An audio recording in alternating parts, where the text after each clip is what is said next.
बिस्मिल्लाहिर्रहमानिर्रहीम, अस्सलाम वालेकुम। आप फैज़ान रिजवी न्यूज़ देख रहे हैं। आज मंगल 3 फरवरी है और हम बात कर रहे हैं रूस और यूक्रेन जंग की, बल्कि रूस और यूक्रेन जंग बंदी की, क्योंकि डोनाल्ड ट्रंप के मुताबिक रूस और यूक्रेन जंग एक हफ्ते के लिए बंद है। 29 जनवरी को इसने एक बयान जारी किया था, बल्कि ओवल ऑफिस के अंदर बैठकर इसने गुफ्तगू की थी। मैंने आपके साथ शेयर भी किया था। इसने ये बताया था कि जी मेरी 1.25 घंटे पुतिन के साथ टेलीफोन पर बात हुई है और पुतिन को मैंने कहा है, कायल किया है कि यूक्रेन के अंदर सर्दी बहुत ज़्यादा है, 100 साल का रिकॉर्ड टूट रहा है और तुम एनर्जी इंफ्रास्ट्रक्चर को टारगेट कर रहे हो, तो ये हमले बंद करो। और डोनाल्ड ट्रंप ने ये दावा किया था कि जी पुतिन ने मेरी बात मान ली और यूक्रेन के अंदर एटलीस्ट एक हफ्ता इस सर्दी की लहर के दौरान पुतिन की जानिब से यूक्रेन के अंदर हमले बंद कर दिए गए हैं और एनर्जी इंफ्रास्ट्रक्चर को पुतिन की जानिब से, रशिया की जानिब से टारगेट नहीं किया जाएगा। इवन के गुज़िश्ता रोज़ भी, यूं कह लें कि 4-5 दिन गुजरे हैं जब इसका ये दावा सामने आया और गुज़िश्ता रोज़ भी इसने रिपीट किया। जब रूस और यूक्रेन जंग से मुतल्लिक सहाफ़ी की जानिब से सवाल पूछा गया तो डोनाल्ड ट्रंप ने वही किस्से कहानियाँ जो हैं कि 25,000 फौजी जो हैं वो मर रहे हैं, यूं सर्दी है यूक्रेन के अंदर, रिकॉर्ड्स टूट रहे हैं, और फिर इसने वही रिपीट किया कि जी पुतिन को तो मैंने कह दिया है कि यूक्रेन के अंदर आपने हमले नहीं करने, सर्दी की इस लहर के दौरान यूक्रेन के एनर्जी इंफ्रास्ट्रक्चर को टारगेट नहीं करना, और पुतिन ने एग्री किया है। इसने फिर से रिपीट किया गुज़िश्ता रोज़। ये गुफ्तगू सुनिए, उसके बाद मैं आपको बताता हूँ कि चल क्या रहा है यूक्रेन के अंदर। ये सुनिए, उसके बाद बात करते हैं। It was, Mary, can you imagine 25,000 to 30,000 people a month? That's like a stadium full of people every single month. And, you know, I was blessed with something where I can get these things done. Got 8 of them done. I thought all 8 were going to be more difficult than this one. I thought my relationship with President Putin would give us a, much easier road. But there's tremendous hatred between Zelensky and Putin. Tremendous hatred. I mean, it's a shame, but it's taken longer than we thought. I did call up President Putin, and he's agreed. He's put it out to. They have the same cold wave that we do. Maybe different because it's pretty far away, but it's the equivalent. And Ukraine's a very cold country. It's much colder than us. It's colder than, they say, on average, it's Canada or colder. And on top of that, they have a tremendous cold wave. And I asked him if he wouldn't shoot for a period of 1 week, no missiles going into Kiev or any other towns, and he's agreed to do it. So it's something. गुफ्तगू आपने सुनी America के सदर Donald Trump की, जिसने फिर से अपना वही दावा जो है वो रिपीट किया कि यूक्रेन के अंदर रशिया के हमले एक हफ्ते के लिए बंद हैं, क्योंकि मैंने पुतिन को कहा है, तो पुतिन क्यों नहीं मेरी बात मानेगा। अब मैं आपको रियलिटी बता दूं कि इस जंग के दौरान, ये तकरीबन 4 सालों की जंग के दौरान कितने ही हमले रशिया के रिपोर्ट हुए, लेकिन ऐसा हमला बहुत कम रिपोर्ट हुआ रशिया के, जब रशिया ने 70 मिसाइल दागे हैं यूक्रेन के ऊपर और 450 ड्रोन्स। और इसको ये कहा जा रहा है कि इन टर्म्स ऑफ मिसाइल्स, क्योंकि ये 70 मिसाइल थे, तो ये नंबर 3 पर आ रहा है हमला, यानी कि टॉप 3 पर ये हमला जो है वो रिपोर्ट किया जा रहा है, जो कि गुज़िश्ता 24 घंटों के दौरान रशिया की जानिब से ये हमला रिपोर्ट हुआ, तब जबकि डोनाल्ड ट्रंप के मुताबिक ये जंग जो है वो एक हफ्ते के लिए बंद है, क्योंकि इसने पुतिन को ऑर्डर दिया है और पुतिन ना माने तो पुतिन की क्या मजाल कि इस तरह से बात कर रहा था कि मैंने पुतिन को मना कर दिया कि यूक्रेन के अंदर सर्दी बहुत है तो हमले बंद कर दो। तो ये मैं सूरत हाल आपको दिखा रहा हूँ कि 450 ड्रोन्स और 70 मिसाइल, और टारगेट वही है यूक्रेन का एनर्जी इंफ्रास्ट्रक्चर। यूक्रेन के अंदर गुज़िश्ता 24 घंटों के दौरान -25 जो टेम्परेचर है वो रिकॉर्ड किया गया है, और रशिया के हमले। और इससे भी बड़ी खबर यह है कि आज यूक्रेन के अंदर जो जंगबंदी मुज़ाकरात हैं, यूक्रेन और रशिया के दरमियान जो जंगबंदी मुज़ाकरात हैं, वो मुत्तहिदा अरब अमारात के अंदर इसका तीसरा दौर है। इस वक्त जब हम बात कर रहे हैं तो कुछ देर के बाद ये तीसरी बैठक जो है वो लग जाएगी मुत्तहिदा अरब अमारात के अंदर। और उससे पहले रशिया के ये इतने बड़े हमले जो यूक्रेन के अंदर रिपोर्ट हुए हैं, तो इस पर क्या रद्द-ए-अमल है डोनाल्ड ट्रंप का, क्या रद्द-ए-अमल है नेटो कंट्रीज का। नेटो के चीफ मार्क रूता आज एक सरप्राइज्ड विजिट पर ये यूक्रेन के दारुल हुकूमत कीव पहुंचे, क्योंकि इसने कहा कि भाई डोनाल्ड ट्रंप ने बता दिया कि हमले बंद हैं, तो ये अच्छा मौका है कि चलो यूक्रेन के दारुल हुकूमत का एक सरप्राइज्ड विजिट कर लेते हैं। जब ये फूलों की चादर चढ़ा रहे थे ना यादगारों के ऊपर, तो यहाँ पर सायरन्स जो हैं वो यूक्रेन के अंदर गूंज रहे थे, क्योंकि रशिया के मिसाइल जो हैं वो तब लॉन्च किए गए जब नेटो के चीफ मार्क रूता यूक्रेन के दारुल हुकूमत के अंदर मौजूद थे। ये भी सोच रहा होगा कि मैंने गलती कर दी यहाँ पर आकर। खैर, नेटो के चीफ मार्क रूता यहाँ पर इन्होंने ज्वाइंट प्रेस कॉन्फ्रेंस भी की है यूक्रेन की पार्लिमान से जो ज्वाइंट सेशन है उससे भी मार्क रूता ने खिताब किया है।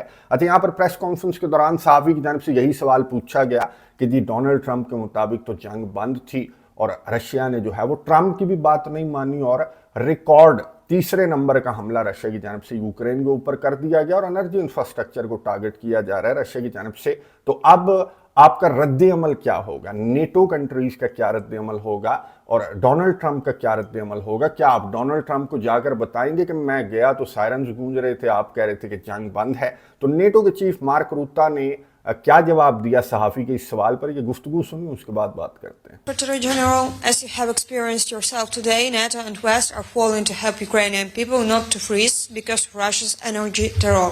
What is NATO's concrete answer to Russia after today's attack? Thank you. Well, of course, the attack is indeed terrible. Over 70 missiles and 450 drones, and I'm not sure it is the highest ever, but it is clearly there in the top 3 of attacks on Ukraine. Maybe it is even number ballistic, 1 because of the number. Yeah, the number of missiles. Because of the number of ballistic missiles. Yeah, so it might even be the worst attack ever, but at least it is somewhere in the top 2 or top 3, maybe number 1. So that's terrible, and it is, as you said, exactly happening in the middle of winter, and it is minus 25 degrees here in Kyiv. And we know that the way some of the buildings have been constructed here and the central heating, this has a huge impact on the ability for people to warm themselves. But of course, we have seen over the last couple of months also the big impact it has on water and on electricity. So generally on people living their lives and being able to go about their lives. And this is not for military purposes. This is just creating chaos for innocent citizens, hitting civilian infrastructure. Of course, the war itself was crazy anyway, the attack by the Russians, unprovoked.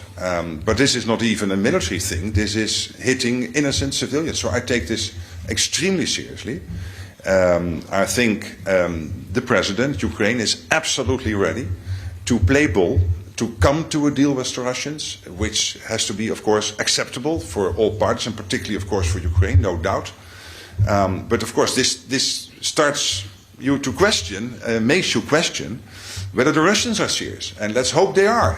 And I know the American president is doing everything he can to bring this terrible war to an end with his team, and I commend him for that. He's the only one who's able to do that.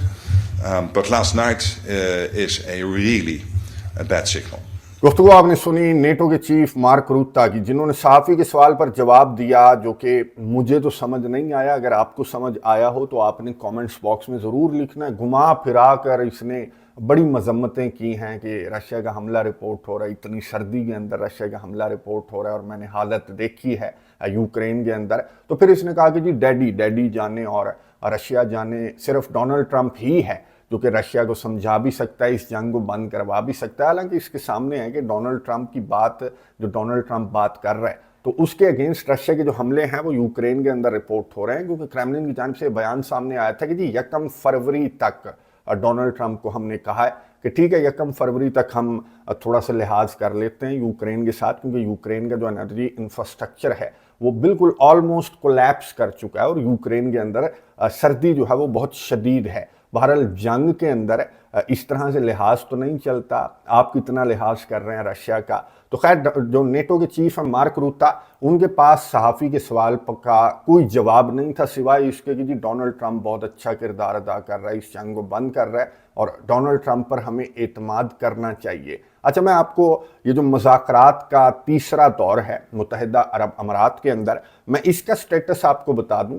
एक तो जो territories वाला मामला है, Donbas वाला मामला है, उस पर बात अगर फंसी हुई है तो उसको बेसिकली यहाँ पर डिस्कस किया जाएगा। जो दूसरी जो रुकावट थी इस जंगबंदी के अंदर वो थी यूक्रेन की सिक्योरिटी गारंटीज। लेकिन अब ये खबरें सामने आ रही हैं कि यूक्रेन की सिक्योरिटी गारंटीज पर इन तमाम पार्टियों ने इत्तफाक कर लिया है। अब यूक्रेन ने भी इत्तफाक कर लिया। यूक्रेन के rare earth minerals Donald Trump ने ले लिए, ट्रिलियंस ऑफ डॉलर्स के रेयर अर्थ मिनरल्स। आपको मालूम है, मैंने आपको बताया था कि दौड़ ही रेयर अर्थ मिनरल्स का है और ये दौड़ ही आजकल जो डोनाल्ड ट्रंप की दौड़ है ना, जो मुकाबला है चाइना और अमेरिका का, वो रेयर अर्थ मिनरल्स को लेकर ही है। तो डोनाल्ड ट्रंप ने यूक्रेन के रेयर अर्थ मिनरल्स ले लिए, बदले में यूक्रेन को सिक्योरिटी गारंटीज डोनाल्ड ट्रंप की जानिब से नहीं दी जा रही थी। तो व्हाइट हाउस के अंदर वो जो लड़ाई झगड़ा हो गया था यूक्रेन के सदर और ट्रंप के दरमियान, तो वो इसी मुद्दे को लेकर हुआ था कि रेयर अर्थ मिनरल्स के बदले क्या आप मुझे सिक्योरिटी गारंटीज देंगे कि अगर इन फ्यूचर रशिया मेरे ऊपर हमला कर दे तो क्या आप आकर अमेरिका मुझे बचाएगा नेटो के आर्टिकल 5 की तरह। तो अब ये खबर सामने आई है कि सिक्योरिटी गारंटीज के अंदर अमेरिका का कोई किरदार नहीं है। अमेरिका जो है वो यूक्रेन के रेयर अर्थ मिनरल्स तो खा पी गया, लेकिन बदले में यूक्रेन को वो सिक्योरिटी गारंटीज नहीं मिल रही जो आर्टिकल 5 वाली सिक्योरिटी गारंटीज हैं, जो यूक्रेन के सदर व्लादिमीर ज़ेलेंस्की एक्सपेक्ट कर रहे थे कि मैं रेयर अर्थ मिनरल्स दूंगा तो बदले में अमेरिका जो है वो मुझे अपने फौजी दे देगा। अमेरिका तो छोड़ दें, यूरोपियन कंट्रीज भी अपने फौजी नहीं दे रहे। रिपोर्ट्स ये सामने आई है फाइनेंशियल टाइम्स के ऊपर, और इसको मार्क रूता ने यहां पर ज्वाइंट प्रेस कॉन्फ्रेंस के दौरान कंफर्म भी कर दिया कि 3 लेयर्स पर मुश्तमिल होंगी यूक्रेन के लिए जो सिक्योरिटी गारंटीज हैं, कि अगर जंग बंदी के बाद रशिया यूक्रेन के ऊपर हमला करता है तो सबसे पहली जो लेयर है वो यूक्रेन के फौजियों की होगी, और अगर 72 घंटे तक ये रशिया के हमले जारी रहे, जंग बंदी के बाद भी अगर ये वायलेशंस जो हैं वो 72 घंटों तक जारी रही, तो फिर नेटो के ट्रूप्स आ जाएंगे मैदान के अंदर। और अगर फिर भी रशिया लड़ता रहा, नेटो के ट्रूप से भी लड़ता रहा, तो फिर अमेरिका डिसाइड करेगा मैदानी जंग के अंदर आना है या सफारती मैदान के अंदर आना है या नहीं आना, खाली धमकियों पर काम चलाना है। तो इन शॉर्ट ये जो सिक्योरिटी गारंटीज हैं जिन पर एग्री किया है यूक्रेन के सदर ने, तो वो खाली धमकियां हैं, वो इसी तरह की सिक्योरिटी गारंटीज हैं। जिस तरह की मदद आजकल ये जो नेटो कंट्रीज हैं वो यूक्रेन की जिस तरह की मदद कर रहे हैं, तो उसी तरह की सिक्योरिटी गारंटीज हैं। लेकिन नेटो के चीफ मार्क रूता ने ये ज्वाइंट प्रेस कॉन्फ्रेंस के दौरान बड़ा ड्रामेटाइज करके और बड़ा एग्जेजरेट करके ये जो सिक्योरिटी गारंटीज हैं वो ज्वाइंट प्रेस कॉन्फ्रेंस के दौरान भी और पार्लियामेंट से गुफ्तगू करते हुए भी नेटो के चीफ मार्क रूता ने जो सिक्योरिटी गारंटीज हैं इनको किस तरह से पोर्ट्रे किया है, गुफ्तगू सुनिए, उसके बाद बात करते हैं। When it comes to the security guarantees, there are 3 layers. Layer 1 is the Ukrainian armed forces themselves. They will be the first line of defense, obviously, for Ukraine if ever the Russians or anyone would attack Ukraine. And we all feel the obligation to make sure that Ukrainian armed forces are in the best possible position to protect themselves. Then the second layer is what the French and the Brits brought together in this coalition of the willing. European and other nations involved in that coalition of the willing, NATO nations, but also NATO partners, working together to see how we can make sure that Ukrainian armed forces are indeed the best they can be, but also making sure that we deliver the other support necessary post a peace deal or a long-term ceasefire. And then the US, starting this summer, said we want to get involved. A backstop, making sure that whatever is necessary is there, doing this together, making sure that collectively, the Ukrainian armed forces, what Europe is doing, what the US is helping with, will make a package, present a package, which is so strong that Russia will never try to attack again post a peace deal or a long-term ceasefire. That's the will and the intent we all have. गुफ्तगू आपने सुनी NATO के chief mark रूता की, जिन्होंने Ukraine की security guarantees को लेकर गुफ्तगू करते हुए ये कहा कि जी बड़ी ज़बरदस्त और स्ट्रॉन्ग किस्म की सिक्योरिटी गारंटीज यूक्रेन को यूरोपियन कंट्रीज की जानिब से भी दी जा रही है, और अमेरिका जो डैडी हैं नेटो के चीफ मार्क रूता के, वो भी साथ देंगे, पीछे खड़े होकर ज़रा रोब शोब अमेरिका भी दिखाएगा। तो अमेरिका की भी सिक्योरिटी गारंटीज हैं, तो आपने फिक्र नहीं करनी। और आप इस जंग को, नेटो के चीफ मार्क रूता ये पुश करने के लिए आए हैं यूक्रेन के सदर को, डोनाल्ड ट्रंप ने इनको भेजा है कि पुश करोगे, यूक्रेन जंग को बंद कर दो, इलाकों को प्रायोरिटी ना दो, बल्कि वो जो 25-28 हज़ार फौजी जो हैं वो हर महीने मर रहे हैं तो उनको प्रायोरिटी दो, क्योंकि रशिया नहीं रुकेगा, रशिया आगे बढ़ रहा है। रशिया जो डॉनबास रीजन है उसको अगर चंद हफ्तों में नहीं तो चंद महीनों में रशिया कंट्रोल कर लेगा, तो यूक्रेन के फिर मजीद हज़ारों लाखों फौजी मारे जाएंगे। तो बेहतर यह है कि यूक्रेन डॉनबास रीजन रशिया को दे दे और बदले में ये वाली सिक्योरिटी गारंटीज ले ले और इस जंग को बंद कर दे। और खबरें इस तरह की हैं कि यूक्रेन को ये सारे मिलकर कायल करने की कोशिश कर रहे हैं कि डॉनबास रीजन रशिया को दे दे। और यहाँ पर जो बैठक लगी है मुत्तहिदा अरब अमारात के अंदर, तो यहाँ पर जंग बंदी से रिलेटेड कोई बड़ी खबर भी एक्सपेक्ट करनी चाहिए, लेकिन यूक्रेन के सदर जिस तरह की गुफ्तगू कर रहे थे ना ज्वाइंट प्रेस कॉन्फ्रेंस के दौरान, तो मुझे नहीं लगता कि ये जो है वो इलाके रशिया को दे देगा, डॉनबास रीजन रशिया को दे देगा, ये लड़ेगा, आखिरी वक्त तक लड़ेगा और आखिरी वक्त तक ये कोशिश करेगा कि नेटो भी लड़ पड़े रशिया के साथ। लेकिन ये कोशिशें तो इसकी कामयाब होती हुई नजर नहीं आ रही। नेटो और रशिया डायरेक्ट जो 4 साल में डायरेक्ट नहीं हुए, तो मेरा नहीं ख्याल कि वो इन 4 विलेजेस या इन 4 सेटलमेंट्स के लिए रशिया के साथ ये डायरेक्ट हो जाएंगे। लेकिन यूक्रेन के सदर आखिरी दम तक ये कोशिश करेंगे कि ये डॉनबास रीजन भी रशिया पूरा कंट्रोल ना करे और ये नेटो को इस जंग के अंदर ड्रैग करने की कोशिश करेंगे, जो कि बहरहाल ये कोशिशें जो हैं वो कामयाब होती हुई तो नज़र नहीं आ रही। तो बेहतर ये है कि यूक्रेन को ये डॉनबास रीजन ये रशिया को दे देना चाहिए, इससे पहले कि रशिया का मूड फिर जाए। और जिस तरह के मशवरे रमज़ान कदरोफ की जानिब से दिए जा रहे हैं कि यार ब्लैक सी से ना काटा तो फिर क्या फ़ायदा 4 साल के इस स्पेशल मिलिट्री ऑपरेशन को। जो रमज़ान कदरोफ हैं उनका ये कहना है कि इसको तो ओडेसा तक लेकर जाना चाहिए और ब्लैक सी से यूक्रेन को काटना चाहिए, वरना कोई फ़ायदा नहीं है। बहरहाल मैं नज़र रखूँगा इस मामले पर, रूस और यूक्रेन जंग पर और रूस और यूक्रेन जंग बंदी पर।